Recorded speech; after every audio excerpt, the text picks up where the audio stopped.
Pilkada 2024 karena dia bersinggungan dengan tahapan pemilu, tentu ada situasi-situasi dalam satu waktu tertentu yang membuat konsentrasi, yang membuat fokus kegiatannya itu terbelah. Harapan kami, harapan semua KPU, semua jajaran KPU itu mereka yang terpilih dalam satu pemilihan yang demokratis itu bisa menjalankan apa yang sudah disampaikan kepada KPU. Ada dokumen-dokumen terkait dengan visi misi program dan sudah disampaikan dalam kampanye-kampanye. Prinsip demokrasi itu kan adalah kontrol, baik kontrol dalam konteks DPRD dan eksekutifnya, ada check and balances, maupun kontrol sosial yang dilakukan oleh semua elemen masyarakat di Sulawesi Utara, baik. Podcast KPU Sulut obrolan pemilu. Podcast KPU Sulut obrolan demokrasi.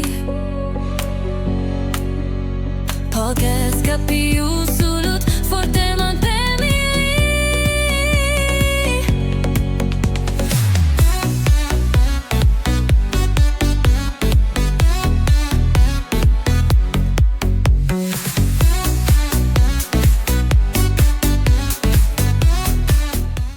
Hai tuan pemilih, Assalamualaikum warahmatullahi wabarakatuh.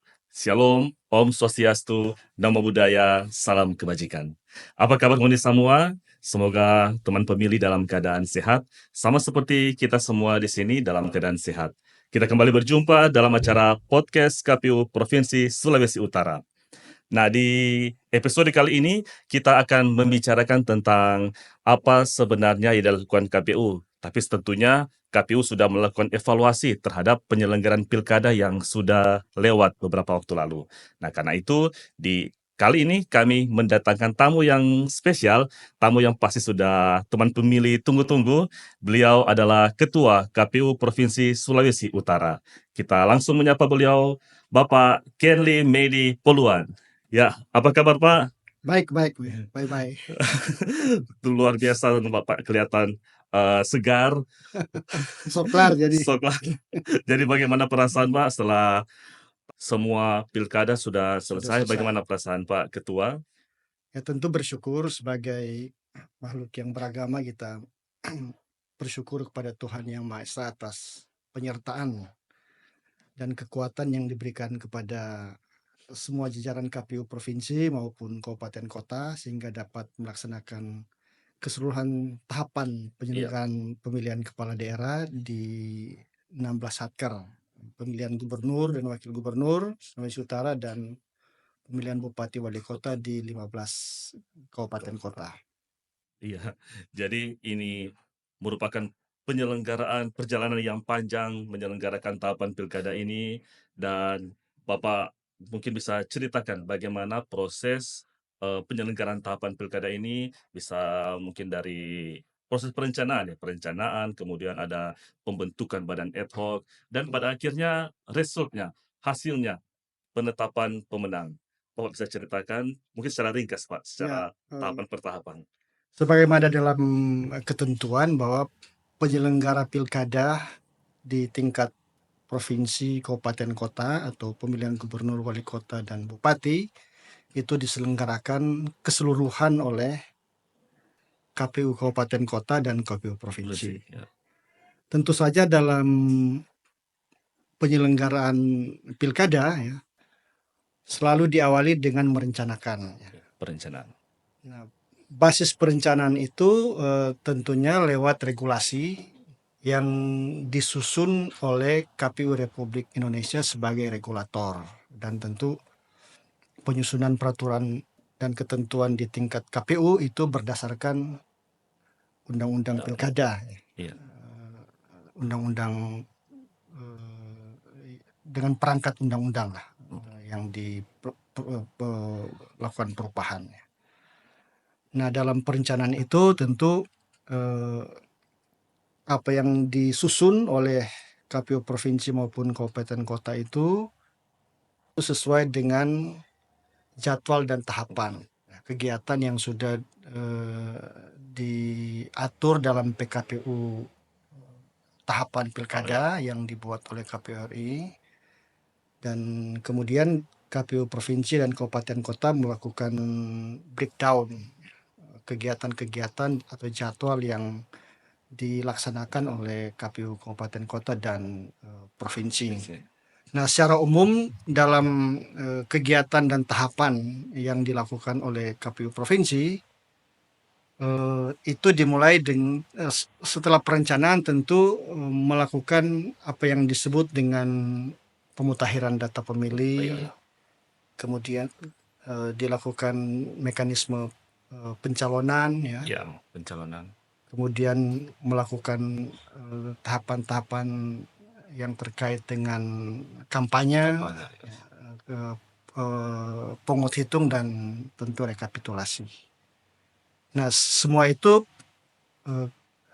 tentu direncanakan secara detail, dan sebagian besar atau banyak elemen-elemen dalam perencanaan, ya, dan tentu pelaksanaannya itu melibatkan banyak stakeholders Ya, atau kelompok pihak. kepentingan, ya, baik partai politik yang menjadi pengusung atau pengusul pasangan calon maupun pemerintah daerah atau kabupaten kota yang dalam ketentuan perundang-undangan itu membiayai semua kegiatan tahapan pilkada maupun stakeholders lain yang kami anggap bisa membantu dan bekerja sama. Dan hampir semua stakeholder, bahkan semua stakeholders atau kelompok kepentingan itu kami libatkan dalam semua tahapan pelaksanaan pilkada di 2024. Dan memang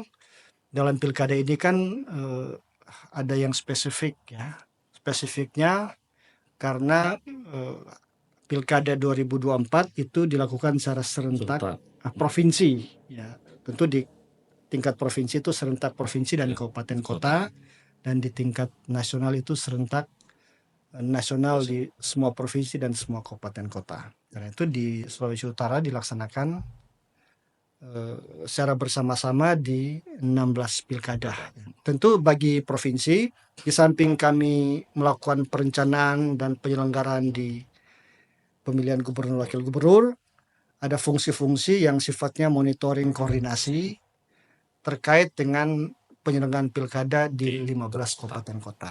Iya. Dan secara keseluruhan saya kira pelaksanaannya itu berlangsung dengan baik, ya. Ada masalah-masalah, ada tantangan-tantangan terkait terutama keserentakan, tetapi fakta sampai akhir penyelenggaraan tahapan, ya, semuanya berlangsung dengan baik. Nampaknya baik. Iya. Ada gugatan-gugatan di Bawaslu atau kemudian diteruskan di MK. Pengadilan Tata Usaha Negara, bahkan ke Mahkamah Konstitusi dalam perselisihan hasil pilkada, tapi fakta yang sudah kita ketahui bersama bahwa itu bisa diselesaikan sesuai prosedur dan ketentuan. Sehingga pilkada gubernur itu dapat menghasilkan gubernur dan wakil gubernur, dan sudah dilantik dan bekerja selama beberapa bulan ini.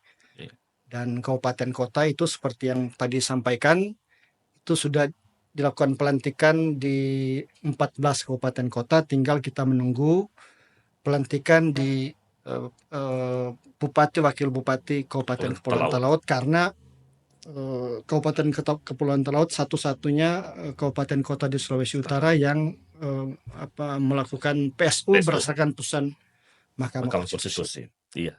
Tentunya ini akan dicatat dalam sejarah karena penyelenggaraan pilkada selain keserentakan di provinsi dan di kota juga dilaksanakan bersamaan dengan pemilu di tahun yang sama. Ya, Nah, ada persinggungan. Iya, ada persinggungan antara pemilu dan pilkada. Nah, Ya. tentunya dalam penyelenggaraan ada dinamika yang terjadi, ada drama-drama, ada cerita, dan bagaimana evaluasi dari KPU sendiri, KPU provinsi, evaluasi terhadap penyelenggaraan tahapan pilkada ini.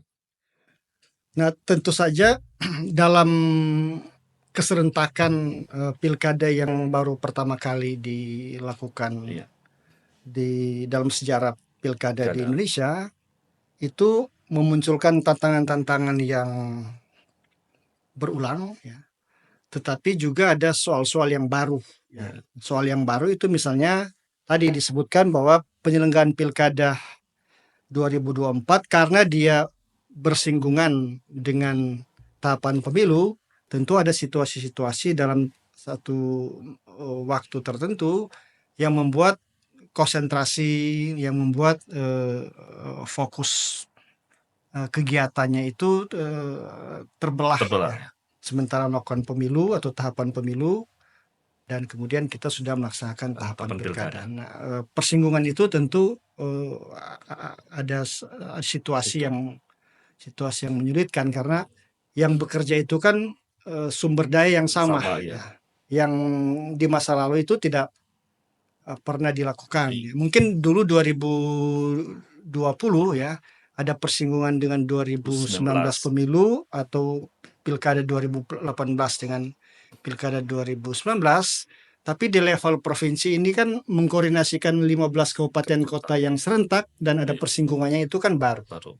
ya, baru pertama kali. Kalau dulu di 2018 di Provinsi Sulawesi Utara ada sekitar 6 atau 7 kabupaten kota Kota. yang melakukan Pilkada. pilkada dan pemilunya sudah jalan juga, Iya. ya. Tetapi kan cuma 6-7 Iya. kabupaten Kalau kota. ini 15 Ya, kota. 2020 juga demikian kan, Iya. setelah pemilu, ya, tahap-tahap akhir pemilu ada pilkada 2020, tetapi kan pilkada 2020 itu tidak banyak juga, Iya. sekitar setengah 6, 7, 8.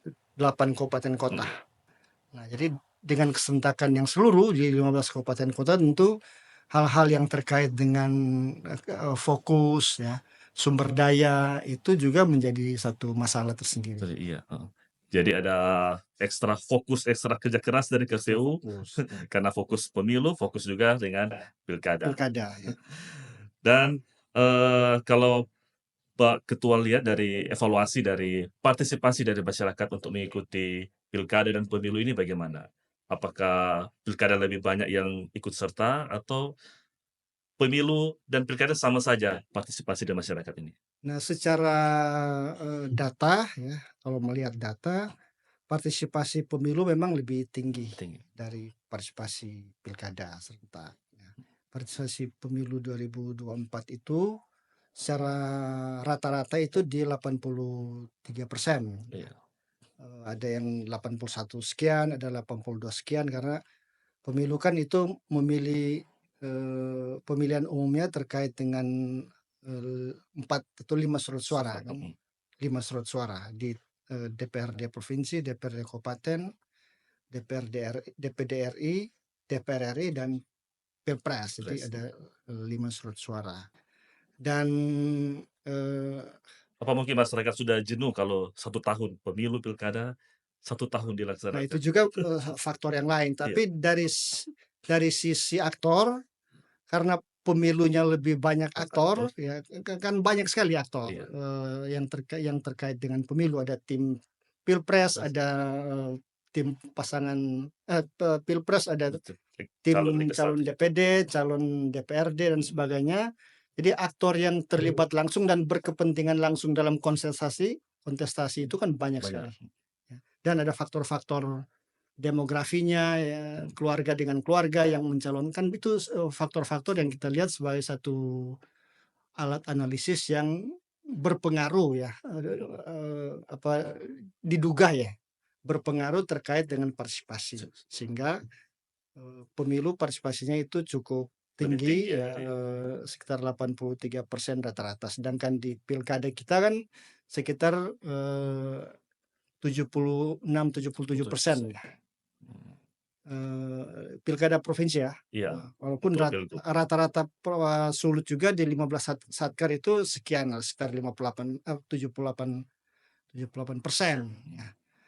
Nah, saya kira faktor-faktor yang terkait aktor itu menjadi salah satu alat analisis, ya, aktor-aktor yang bekerja di situ, ya. Walaupun memang dalam kepentingan pilkada, kedekatan emosi atau kedekatan kepentingan masyarakat itu lebih kuat kan. Karena memilih pemimpin daerah Daerah. itu secara langsung itu bisa oleh publik langsung terkait dengan hajat hidup masyarakat. Tapi fakta yang menyatakan bahwa ternyata pilkada itu lebih rendah Lebih rendah partisipasinya dengan pemilu. Tetapi di Sulawesi Utara ini pilkada itu kan di atas rata-rata nasional. Ya. Iya. Walaupun dia sekitar 77% lebih rendah dari pemilu, tetapi kalau kita bandingkan dengan rata-rata nasional, partisipasi pemilih di Sulawesi Utara itu lebih Lebih tinggi tinggi. secara rata-rata nasional. Karena rata-rata nasional itu mungkin di kisaran 74 ya, kalau tidak salah ya. Iya. Dan ini kan pemimpin daerah sudah terpilih, gubernur, bupati, wali kota Ya, ya. sebagian. Dan dari mungkin perspektif Bapak, pemimpin itu seperti apa yang harus dipilih oleh masyarakat? Yang menjadi harapan masyarakat, pemimpin itu seperti apa? Menurut perspektif dari Bapak Ya, Ketua. tentu KPU atau kami atau kita semua di penyelenggara itu pada dimensi tertentu kan sebagai warga negara ya, Iya. yang menjadi objek kebijakan dari mereka yang terpilih atau yang sedang melakukan. Jadi di satu sisi kita menjadi penyelenggara pilkada yang berfungsi dan berperan penting menurut ketentuan undang-undang yang mengatur, mengelola semua aktivitas-aktivitas atau semua tahapan kegiatan sampai pada penetapan dan permohonan pelantikan, penyampaian pelantikan. Tapi di sisi lain kan kita juga ada warga negara yang menjadi objek lah Cek. dari kebijakan yang akan dan sedang dilakukan Dilakukan oleh oleh pemimpin. pemimpin yang terpilih dan KPU yang menjadi aktor yang menyelenggarakan itu. Menyelenggarakan. Ya tentu harapan kami, ya harapan semua KPU, semua jajaran KPU itu mereka yang terpilih dalam satu pemilihan yang demokratis itu bisa menjalankan apa yang sudah disampaikan kepada KPU, ada dokumen-dokumen terkait dengan visi misi program dan sudah disampaikan dalam kampanye-kampanye, baik Iya. kampanye tatap muka, kampanye kunjungan terbatas maupun debat paslon yang difasilitasi oleh KPU maupun lewat siaran-siaran yang menggunakan media massa, dan semua masyarakat Sulawesi Utara pasti sudah tahu ya, apa yang menjadi visi misi program dan agenda yang diprioritaskan oleh gubernur dan wakil gubernur yang sudah terpilih ini, dan intinya bahwa semua itu bisa dilaksanakan dengan sebaik-baiknya, dan kami meyakini bahwa apa yang kami lakukan dalam penyelenggaraan ini maupun sistem demokrasi elektoral lokal seperti ini adalah media dalam upaya untuk kesejahteraan publik ya. Jadi pilkada ini adalah saluran, kemudian bisa memilih gubernur wakil gubernur, tetapi yang inti dalam kehidupan demokrasi itu adalah rakyat ini bisa lebih sejahtera, bisa lebih maju pembangunan kita di Sulut, bisa lebih kompetitif, ya, bersaing di tingkat nasional dari segi pertumbuhan ekonomi, dari segi pendapatan per kapita, dari segi pendidikan, ya, tingkat pendidikan, dan semua faktor-faktor yang terkait dengan ekonomi, politik, dan sosial kesejahteraan masyarakat. Iya. Jadi intinya para pemimpin yang sudah terpilih ini harus merealisasikan janji-janji mereka, visi mereka. Harusnya begitu. Iya. Harusnya begitu. Jadi Karena kan ini sudah disampaikan iya. ke publik dan sudah Iya. dijanjikan. Publik sudah melihat, membaca Ya. apa yang Dan dijanjikan oleh itu jadi dokumen negara baik dalam KPU maupun nanti akan menjadi dokumen daerah atau negara dalam rencana jangka panjang, rencana jangka menengah daerah. Oh ya. Kan visi misi program itu dituangkan dalam Perda sebagai program daerah. Iya. Jadi itu sudah wajib dilaksanakan. Nah, saya kira gubernur, wakil gubernur, bupati, wakil bupati, wali kota, wakil wali kota yang terpilih juga saya kira punya komitmen yang kuat untuk mensejahterakan masyarakat Sulawesi Utara dan masyarakat di 15 kabupaten kota. Tinggal semua elemen yang ada di Sulawesi Utara dan di 15 kabupaten kota itu berpartisipasi. Karena yang kami sebut dengan partisipasi tidak saja sebenarnya partisipasi ketika datang ke TPS dengan 77% itu atau pemilu 83%. Tapi partisipasi yang hakiki itu kan partisipasi yang semua kehidupan politik, kehidupan demokrasi, kehidupan publik tidak pasca pilkada atau pasca pemilu itu terlibat ya, baik dalam perencanaan pembangunan yang dilakukan oleh pemerintah provinsi dan kabupaten kota, terlibat di musrembang, terlibat di pengawasan ya. Ada DPR, tapi dalam atribut demokrasi selain DPR kan masyarakat juga bisa melakukan pengawasan.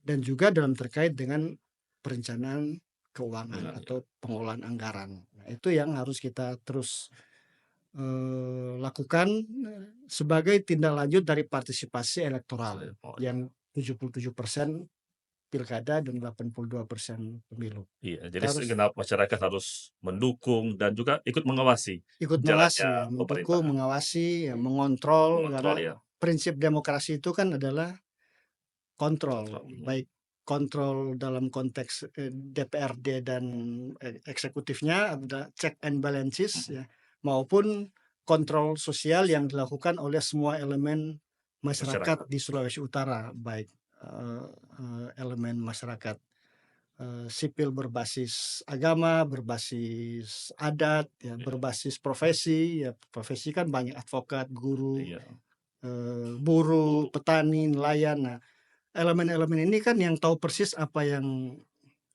menjadi hal yang penting bagi mereka.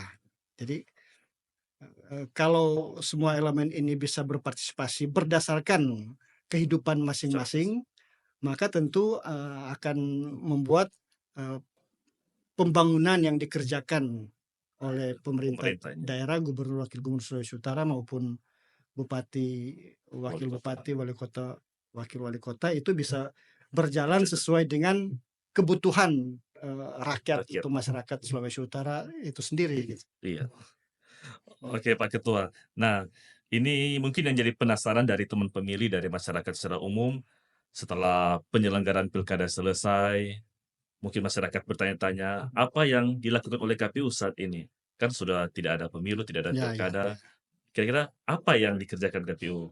Ya, ini kan situasi yang baru juga. Iya. Karena dia pilkada serentak pertama dalam sejarah politik dan demokrasi elektoral di Indonesia tahun 2024 sampai 2025 ini, maka pasca pilkada serentak itu ada suasana baru yang terkait dengan kegiatan penyelenggara pemilu, KPU dan mungkin Bawaslu dalam masa pasca pilkada ini. Ya. Kalau dulu kan penyelenggaraan pilkada itu tidak serentak sehingga semua aktivitas itu berjalan setiap waktu. Ya. Terutama di provinsi dan KPU RI atau Bawaslu provinsi dan Bawaslu RI, minimal kalau dia pilkada gubernurnya selesai seperti 2020 atau 2015 yang lalu, itu ada fungsi-fungsi monitoring, koordinasi kepada KPU kabupaten kota yang melakukan pilkada atau sedang mempersiapkan pemilu, ya, karena rentangnya tidak serentak atau pelaksanaan tidak serentak. Nah, sekarang tadi ada situasi yang membuat karena pemilunya serentak pada awal Februari dan pilkada serentak pada akhir 2024 ya, dan selesai pada 2025 ini, maka suasana ini tentu membuat perencanaan dan aktivitasnya kan menjadi harus menyesuaikan.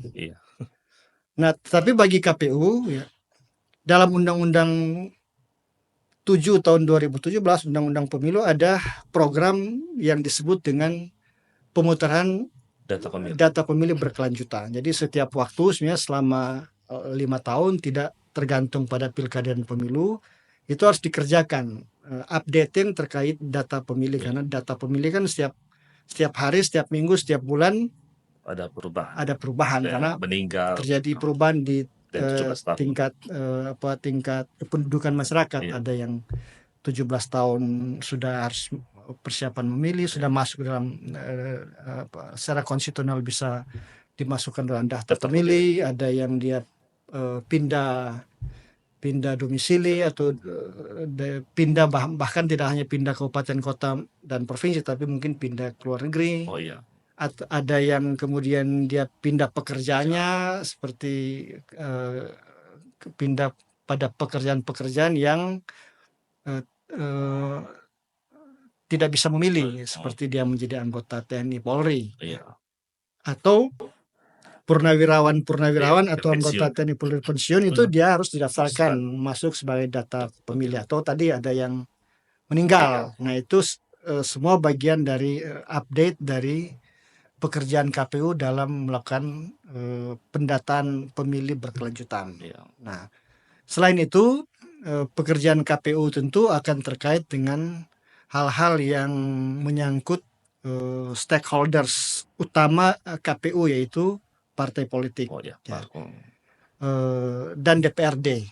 Nah, karena seperti sekarang kan setiap waktu parpol meminta untuk kita menyampaikan autentifikasi terkait dengan pemilih dari partai tersebut untuk kepentingan administrasi, bantuan parpol. Itu kami kerjakan setiap waktu. Atau ada partai politik dan melalui DPRD mengusulkan untuk pergantian antar waktu. Seperti sekarang kan pergantian antar waktu sudah beberapa yang kami proses pasca pemilu 2024 di DPRD provinsi, demikian di kabupaten kota. Nah, selain itu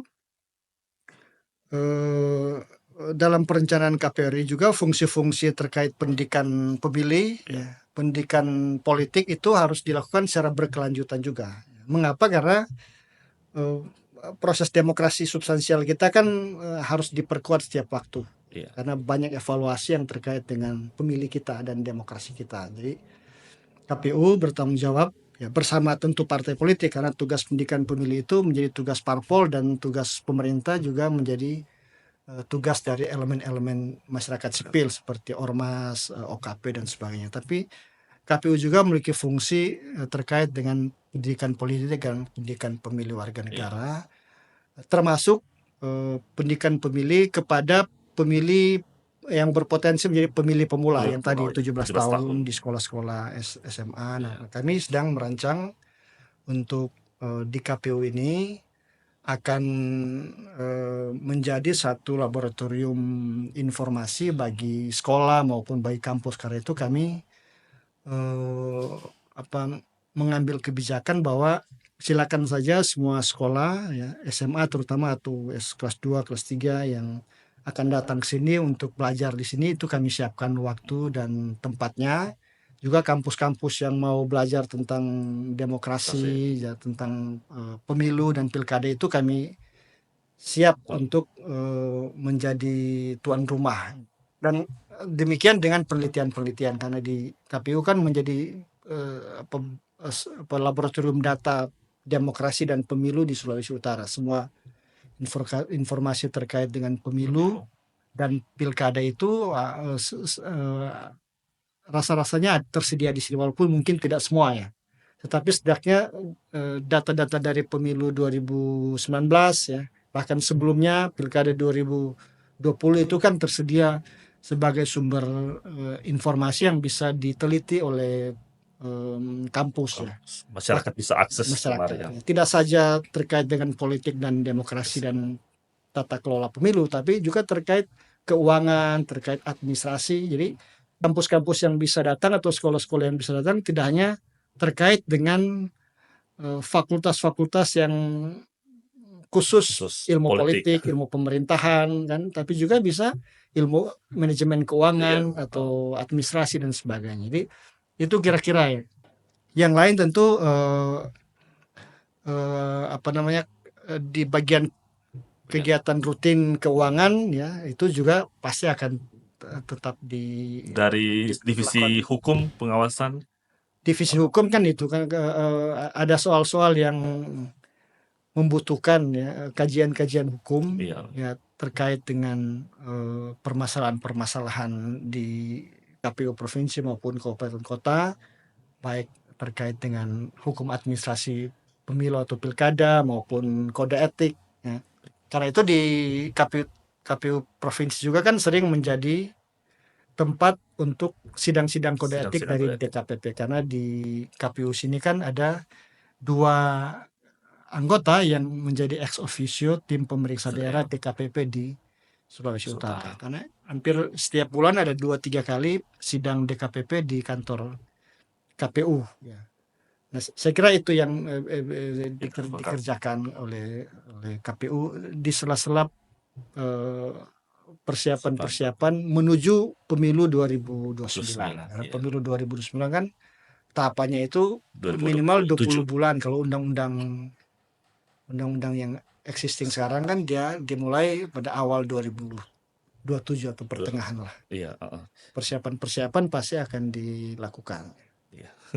Jadi teman pemilih sudah mendengar penjelasan dari ketua, ternyata masih banyak pekerjaan dari KPU sesudah atau pasca pilkada ini. KPU isinya tidak tidur, tidak diam, tapi KPU terus melaksanakan pekerjaan-pekerjaan baik itu rutin maupun teknis, ada pendidikan pemilih, sosialisasi seperti saat ini ketua. Ya seperti ini kan kita bekerja Siaran juga ini. podcast ini juga menjadi bagian dari sosialisasi dan pendidikan pemilu untuk masyarakat. Nah, Pak Ketua, pertanyaan terakhir, mungkin ada harapan dari Pak Ketua kepada masyarakat.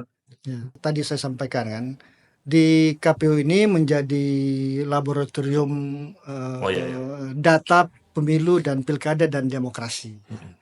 Bahkan di KPU ini ada dokumen yang terkait dengan sejarah pemilu di Sulawesi Utara yang diterbitkan oleh teman-teman komisioner periode yang lalu yang diberi judul Gerbang Demokrasi Indonesia, Sulut sebagai gerbang. Jadi dokumen-dokumen kesejahteraan pemilu sampai dengan yang mutakhir termasuk dalam pelaksanaan pilkada 2024 ini tersedia semua. Bahkan ini kita sedang menerbitkan, ini sudah ada 16 buku evaluasi ya, pilkada 2020 yang bisa menjadi sumber informasi dari pembelajaran, informasi banyak pihak ya untuk digunakan dalam banyak hal tadi. Nah, yang lain tentu kami tentu siap terlibat dengan semua elemen masyarakat Sulawesi Utara untuk mendorong kehidupan demokrasi lokal di Sulawesi Utara secara lebih baik dari waktu ke waktu, karena demokrasi ini kan satu sistem yang kontinuitas ya, yang berlanjut, sehingga penguatan kehidupan demokrasi itu harus dilakukan setiap waktu, baik secara spesifik dalam demokrasi elektoral maupun tentu tadi yang saya sebut dengan memperkuat partisipasi warga terkait dengan bagaimana demokrasi ini bisa bermanfaat bagi pembangunan yang berorientasi pada kesejahteraan masyarakat Sulawesi Utara. Itu yang bisa kita lakukan. Ya, baik Pak Ketua, terima kasih untuk kesediaan waktunya memberikan penjelasan kepada kita semua tentang evaluasi pilkada dan juga apa yang sedang dilakukan KPU oleh saat ini. Salam sehat Pak, tetap semangat melaksanakan tugas-tugas sebagai Ketua KPU Provinsi Sulawesi Utara. Baiklah teman pemilih, kita sudah bersama-sama mengikuti perbincangan dengan Ketua KPU Provinsi Sulawesi Utara, Bapak Kendi Medi Poluan. Dan dari perbincangan ini kita sudah membahas tentang evaluasi penyelenggaraan pilkada dan juga bagaimana pekerjaan KPU di pasca tahapan ini. dan kiranya perbincangan ini bermanfaat bagi kita semua dan kami mengundang partisipasi dari teman pemilih untuk mengikuti juga media sosial dari KPU Provinsi Sulawesi Utara, baik itu di Facebook, Instagram, di YouTube ataupun di X. Dan akhir kata kami mohon maaf jika ada salah-salah kata. Terima kasih atas perhatian dari semua teman pemilih dan kita berpisah. Saya Ferdinand bersama operator Clinton. Kita berpisah untuk jumpa lagi di lain kesempatan. Sampai jumpa.